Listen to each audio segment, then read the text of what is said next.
from depression, in fact 20 million. But my next guest says many women allow themselves to sink into despair. So is it the result of their own unhappiness or some of their relationships? It could be all in your own doing. You could be stuck in a rut. So here to answer all of those questions, Ranee Spina, the author of I Am Before I Do.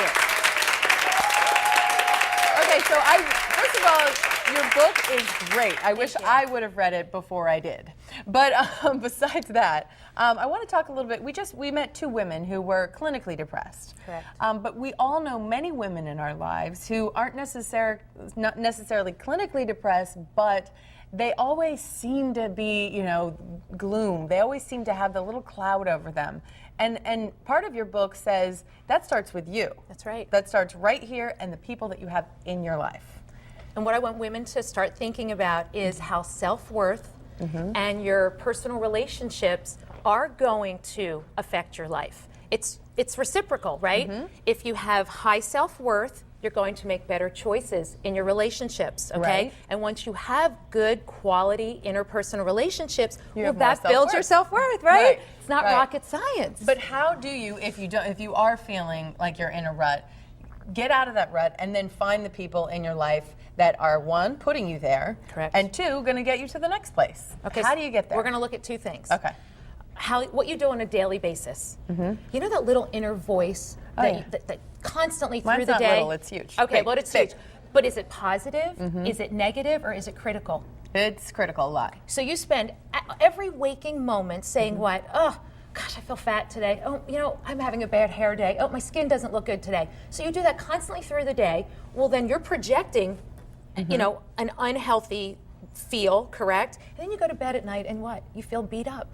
But why? What happens when you're in the car and the radio station comes on with a song you don't like? What do you do? Change the channel. Change the channel. Right. That's what I want women to do. Change the channel. Okay, so I look fat in these jeans. I'm going to run upstairs and I'm going to put on that skirt, that feel-good skirt, and I walk around different. I kind of have that little spring in my step. I put makeup on. I do my hair. And Whitney, I just went through this myself a few weeks ago.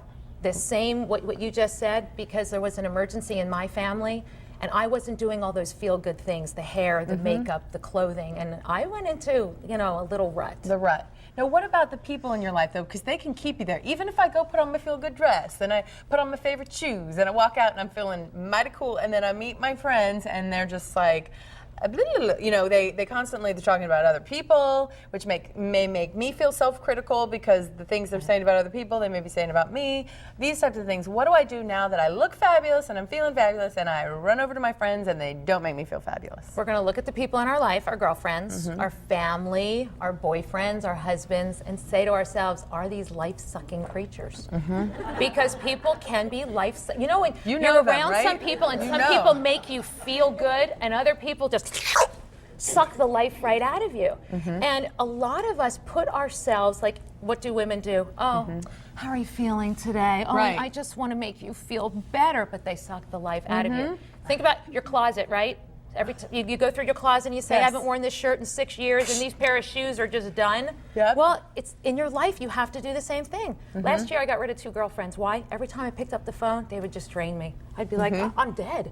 I can't do this. And is it because that they are feeling like there's something short in their life that they're trying to then make you feel like that your life isn't as, because they know your life is great, but there's something going on in their life, so they just come and they're with these pernicious little things and they try to tell you, they said this about you and this about you, but really your life is great and their life just isn't. So how do you say to them, maybe you really need to take a look at you and your life, or do you just walk away from them?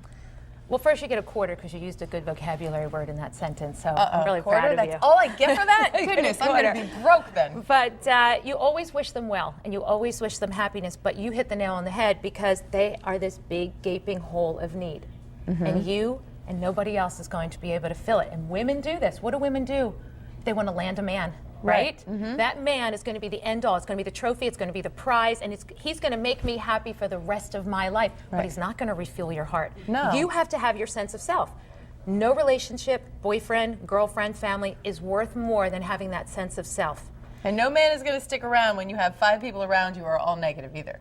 So you're gonna stick around though and tell us exactly how to get that man and how to turn everything around so that you look fabulous no matter what you're wearing, even if it is your best dress. So Renee's sticking with us. We'll be right back.